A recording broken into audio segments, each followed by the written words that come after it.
Приятели, здравейте! Не съм правил влог доста време, но обстоятелствата са много кофти. Днескашното видео най-вероятно ще е малко различно и малко, може би, за някой глупаво. Ще зареда гориво, малко ще се разходим с колата, ще поприказвам с вас за неща, за мотори най-вече.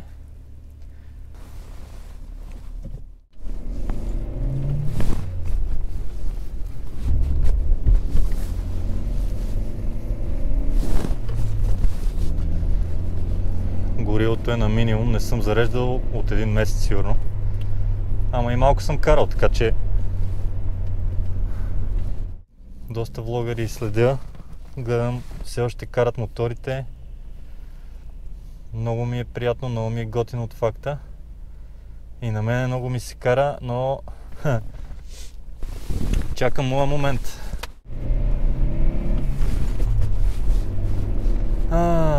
Снимам с GoPro-то, с дясната ми ръка, с лявата карам, не правете така. И общо взето разглеждам усилено, проучвам моторите. Надявам се да реша какво да правя в крайна сметка, но за сега се двоумя страшно много.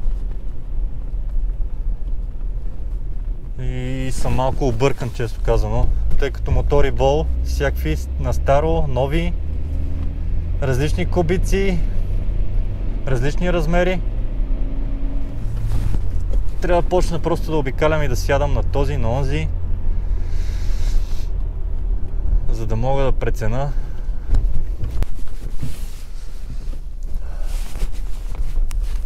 Приятели, чува се дали да пробвам да ида в един местен дилър. Не съм ходил до сега там.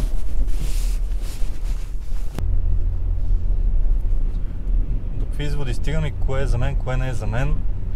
Първо, Naked ще бъде мотора ми. Решил съм го това нещо. Харесвам и спортните туристи, но някакси по-натам ги виждам. Просто в момента съм за Naked. Какво гледам? Да речем, почваме с Yamaha. За сега доста се колебая, но нещата май отиват към MT-07. Мисля, че е доста добре за старт. Има достатъчно мощ. Горе-долу като височина на седалката май е добре. Не съм сигурен на 100% да е. Може и по-високо, ама... Айде, човек. Колебая се много дали да бъде нов мотор или мотор на старо, тъй като, както винаги, нещата опират до финанси. А сега в тази криза MT-09 много ме кефи, но да речем за втори мотор. Но това не означава, че ако ми изпадне някой на много добра цена, няма да се изкуша да го взема. Сега тук в този магазин дават, че имат MT-9-ки, MT-7 мисля, че има една, разни Хонди, дано имат и някой друг Hornet. Мисля, че имаше едно FZ6. Ще видя. Дано ми пуснат и да снимам, ако не, ще ви кажа после какво е станало и така.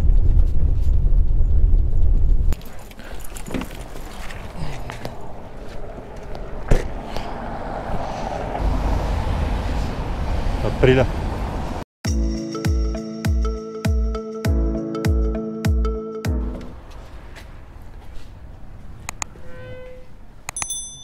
Добър ден!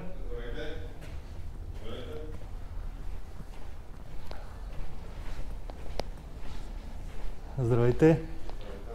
Давате ли да се снима? Да, снимайте. Че имам един влог отскоро и понеже ми предстои закупуване на мотор евентуално, първи мотор, и искам да се консултирам с вас. Кажете какво искате да... Ще ви кажа и към какво горе-долу съм се насочил.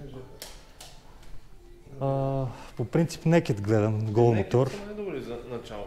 Спорт турерите най-добре ми седат в интерес на истината, обаче най-високи са. Тук имаме. Но за целта, която ми трябва мотора, Да. Ами какъв мотор да харесва? Ами гледам за MT-07, обаче се чуда дали ще ми върши работа и дали ще ми стане като габарити. Да. За първи мотор стартова много добре, това също не е зле, но е заобщо по-скъпо. И това се колеба дали да търся по-нов мотор или да взема нещо за първи малко по-старо. Това не е лош вариант, защото те са нови, пък не са много скъпи. Да. И малко и много, все пак стартираш с нещо, което нали, значи търси се непрекъснато винаги може да се продаде този мотор, също и ние може да го вземем винаги след като се накара да се казва, дали си купиш някой друг, разбираш ли? Да. Като го посвикнеш вече, защото това е нещо маневрен мотор, нали? В смисъл не е такъв да ти е трудно с него, нали? Разбираш? Да. Това е за начинаещи, наистина. Няма да лъжа, ще умръзне бързо, в смисъл най-много 1-2 сезона. В смисъл не е нещо, което да не искам да сменям. Не. Евентуално. Да сменяш, това означава, че много ти харесва да си по-бавен, разбираш ли? В един момент може Ясно. да искаш малко по-бързо, малко по-дрехнато. Най-вероятно не, общо зато няма моторист, който да иска да сменя, разбираш ли? Разбирам, да. Те излизат нови модели и изкушението е голямо. Нали, извън това, че можеш да дигнеш и класа, можеш да дигнеш и мотора, можеш да вземеш наистина вече после и от щъркелите, както аз им казвам. Щърки, да. Защото те са за пътувания повече, обаче то в реално ти докато не си подкарал, да и не знаеш за какво точно го взимаш. Нали, в смисъл, че иска ти се да го караш, ама си викаш, може нали, да го карам само в града, пък после да решиш, че искаш да ходиш да го караш на трипове и точно така, да. те почват да се променят нещата, разбираш ли? Ами аз със сигурност искам да го карам и на трипове и в града. Деветката по-ми харесва, MT-09. Да, само че не знам, всеки твърди не е за първи, много е силен този мотор. Да. Регулируемото предно. Така ли? Просто е със златен колове. Да, тази, която я виждаш е тук, тя е по-скъпа. СП ли беше?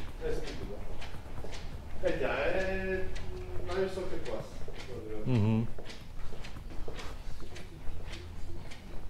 Ето, това е с LED фарове, с всичко. Това е жестоко, да. Това ти кажа, в смисъл, това е много добро. Ами мене ми се върти в главата нещо между тия два модела на Yamaha. Като гледах Хондите, обаче Хондата, тази, която е CB, не знам това дали е тя. Това е хилядарката, да. Значи аз гледах за 650 CBR, която е CB, не R, а CB 650R. Да, това е новата. Няма нищо общо, този мотор е съвсем различен. Да, но това просто... Това е най-високия клас на тура. Не, че сега, сядай на единия, сядай на другия. Точно така, да. И така разбираш горе-долу кое е за тебе. Ако имаш възможност, това е много добро, човек. В смисъл, това е хем е нов мотор и хем не е много агресивен, в смисъл, той е доста плавен мотор. Това е Suzuki V-Storm, да. Да, нали като цяло. Пак е с Adventure джанти, което е скъпата джанта, хубавата джанта. И да не знам, може би нали, може да спестиш прехвърлянето от мотор на мотор, това искам да кажа, разбираш ли? А това колко бика? 650? 650 не е много, нали, като цяло, то си е... А колко коня? То е 71, даже 35, мисля, че не знам дали са му махнали ограничител, по принцип е на 35 кВт, може да са му махнали ограничител, защото в момента дори да съм свикнат на там лепъка да пише 35. Ясно. Разбираш ли? Да. Но това няма значение, то е софтуерно, само за 5 минути се оправя. А при седмицата пак ли е така? Защото има някои с ограничени... Има такива с ограничения, но тази не е така. Да. И там ли е през компютъра става или... Да. Някакъв път е механично. Всичко се оправя. Въпросът е, че е по-лесно от 35 да го направиш на нормалното, колко от нормалното го направиш на 35.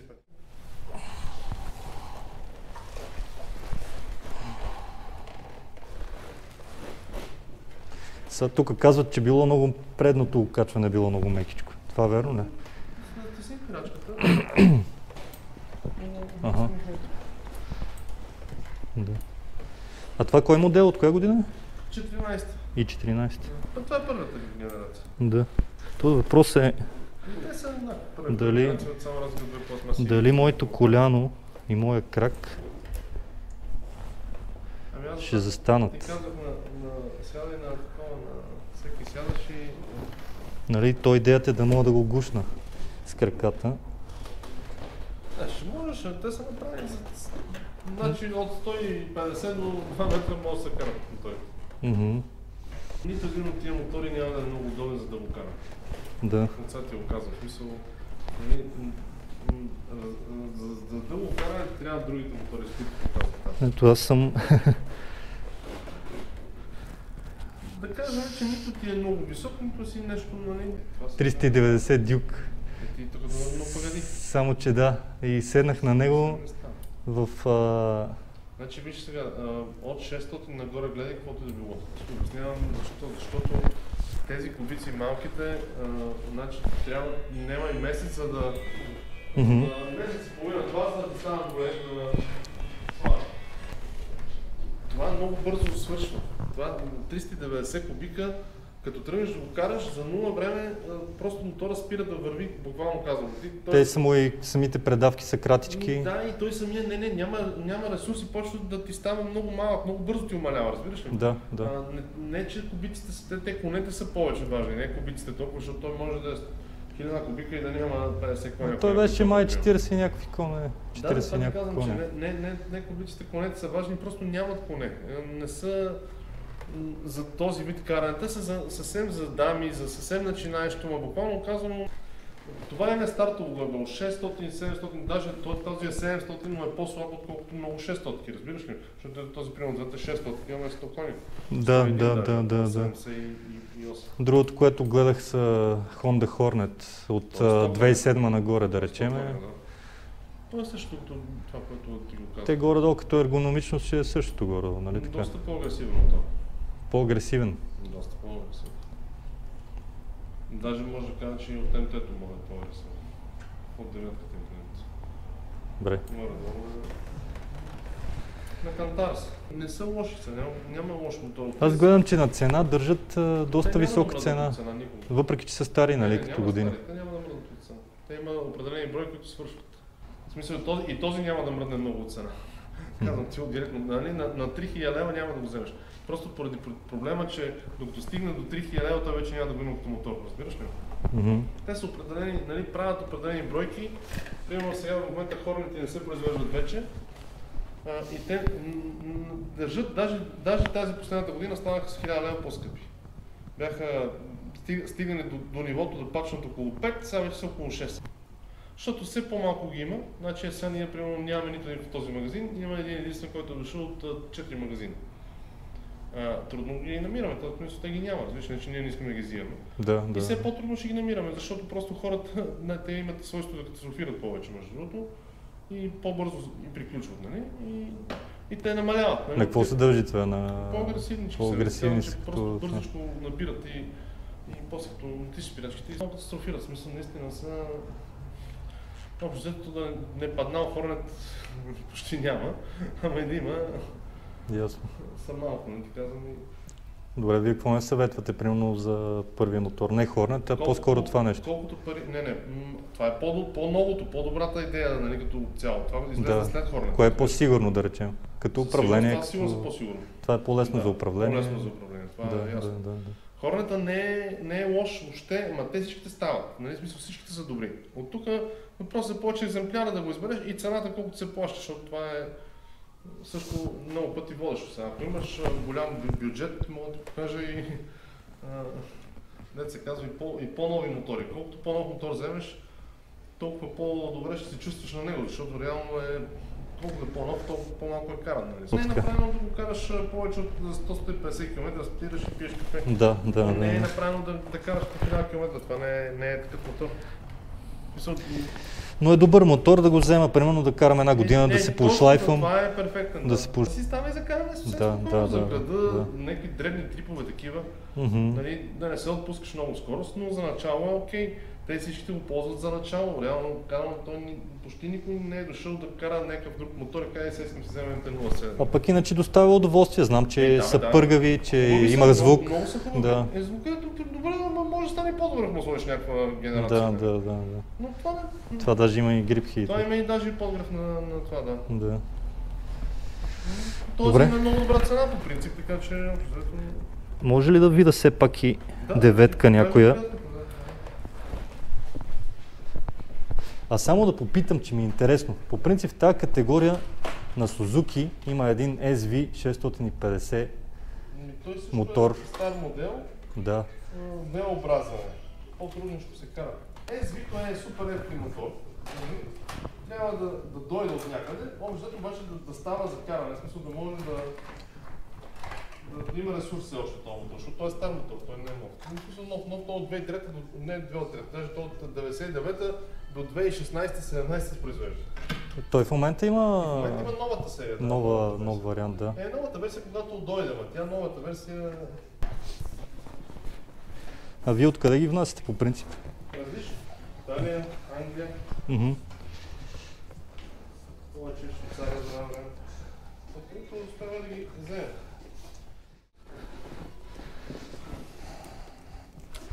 Ами като че ли е малко по-голям ти е, да. по-така удължено е. По-удължено. Сега кормилото не мога да преценя дали е по-широко или така ми се струва. Винаги по-големи, много по-широко. Като тегло обаче, така като го усещам... Не е много повече. В смисъл, Да. сега да е примерно 180 до 200. По-удобен ми е някакси. Не знам, може би, защото съм по-висок. Ти си висок. Да. Ти си висок. Да, има ресурс, нали, много по-голям ресурс, но ти може още да не го използваш в началото поне. Докато не стигнеш до това да го използваш. Да. Не знам, аз лично усещам, че това ми е по-за мене. Сега дали мога да се справя с Соня, мога. Другия вариант е Още по-добре. Още по-хубаво. Същата стойка. Сега въпрос е, аз тук се колеба. Дали тия 1000 лева, да речеме, вие казвате си заслужават за другия модел. Дали аз ще усетя като млад водач въобще тази разлика в окачване, в... Нолинс винаги е много по-скъпо, а има и нещо друго. Аз не искам да ти казвам нищо, но просто принципно SP-то е най-ценното.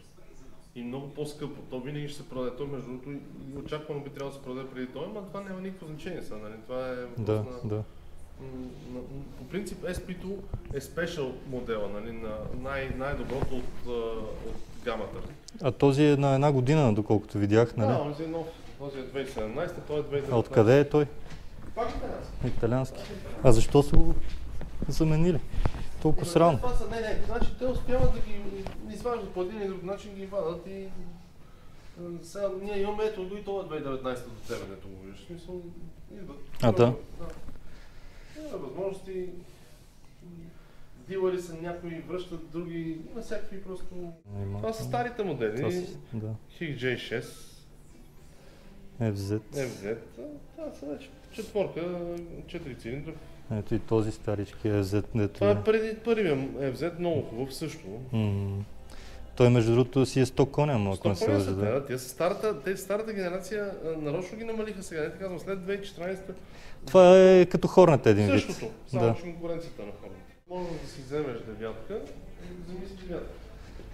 Да. Най-добре, ако искаш нещо да го видиш с някой, викни някой да дойде да ги разгледа. Тук има 3, 4 даже.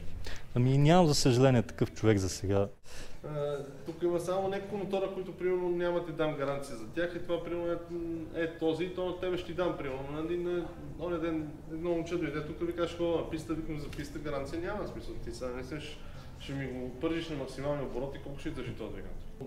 Сигурно продаваме по 500 мотора на година, имаме една рекламация, нали, примерно един или два двигател и то на... Винаги се случва на такива 2002-2003, разбираш? Защото това няма как да се чупи двигател, нали разбираш? Не би трябвало. Не, няма как да го щупиш. Не би трябвало. Няма как да го щупиш, казвам ти. Няма, това е нечупим за момента двигател. Освен ако не го да се тъчиш в слот и не го държиш 5 минути на максимално. Защото имаме лайдер, той винаги. Да, те затова се свалят, в принцип. Да, но ние не ги сваляме. Сваляме ги на някой, но на това сме ги свалили. Тази спирачка точно се знам спирачка. Този е с quick shifter, това означава, че може да сменяш скоростта без сените. Да, аз го погледах на спецификациите. Да, си ги чалнеш. Това е хубаво екстра. Хубаво е, да. Да си ги има тия неща. IBS, Nissin надзаде. 3 режима на работа. А това отстрани, това смисъл с лошчето за втвърдяването. Твърдяваш, много така, че въртиш, като тук си има степен. Да, сега е да. на така е на максимум, явно е най-меко или най-твърдо и после обратно. Ага. А те преднат... Тук имаш още едно, което пак е за нещо. Ага. Чест не ги... Да. Предната от тук горе е от това с отверка и от това с 6 грама. А как разбираш, че са еднакво настроени, примерно? Няма нужда да са еднакво настроени, защото той, значи по принцип ти кажеш моторите как стоят нещата. Този кол и този кол, по принцип, само на този мотор, само на този модел са такива, даже на този височен са такива. И на този са голям. На другия, на стария, само единия, по принцип, каквото и да направиш, както да го направиш, като е фанат в долния тройник, те стават равни. Разбираш ли? Това искам да ти кажа. Няма ляв и десен. Това искам да... В смисъл не може да ги разцентрираш нещо. Да, и другото, което е по принцип на по-евтините модели, дори нямат две, имат само едно за настройване. Тук гледам нещо се обелил. Това си не, това си е такова. Чай, снимам. Не е от парата. Да, аз това гледам нещо, болчетата, това. Кой ще ти отваря този двигател? Добре, как да разбера сега прав ли ми е мотор? Как няма да разбера мотора? По принцип... Нали, освен като го караш, то е ясно като го караш. Ще го разбереш много лесно. Принципно, като го изправиш ли така и му гледаш само светло от предната гума по-напред към задната, трябва да ти е абсолютно равно, разбираш? От тук нищо не се вижда, но... От другата страна това. Да. Това е най-лесният начин. Ние ще го пуснеш, трябва да върви направо на мотор, абсолютно прав. Това може 100% сигурен. Тук нещо има някаква деруга на кола.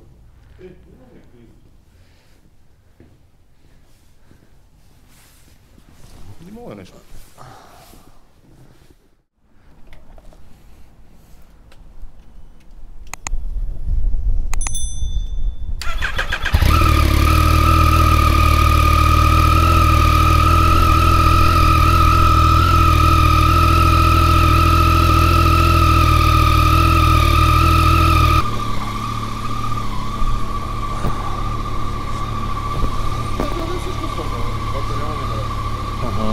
Сега температура има ли тук някаква, или? Да, има. Да, на друг.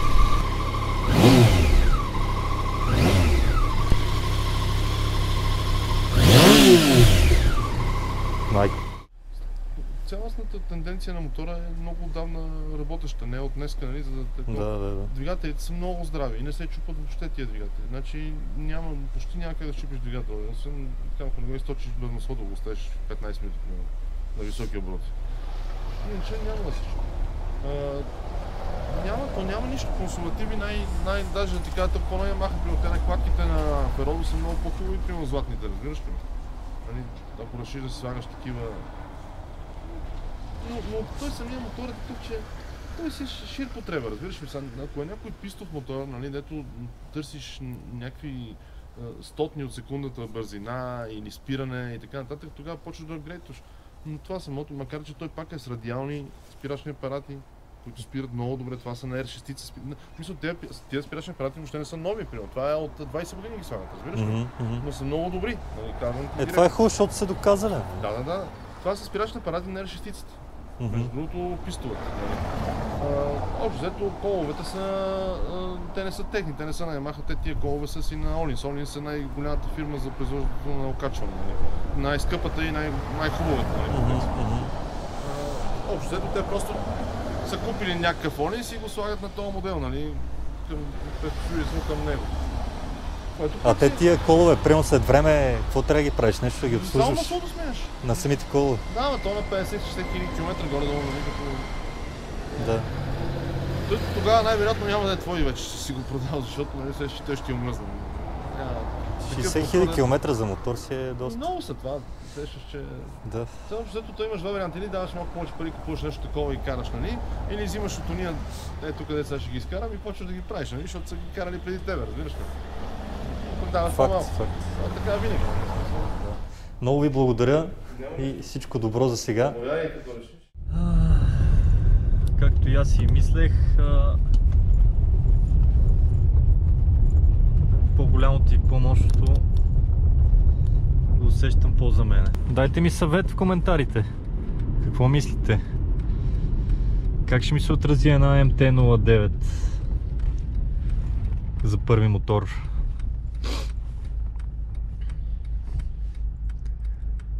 А защо не и за постоянен мотор? Аз се прибирам и отивам малко да се разходя, тъй като съм се схванал в къщи тези дни.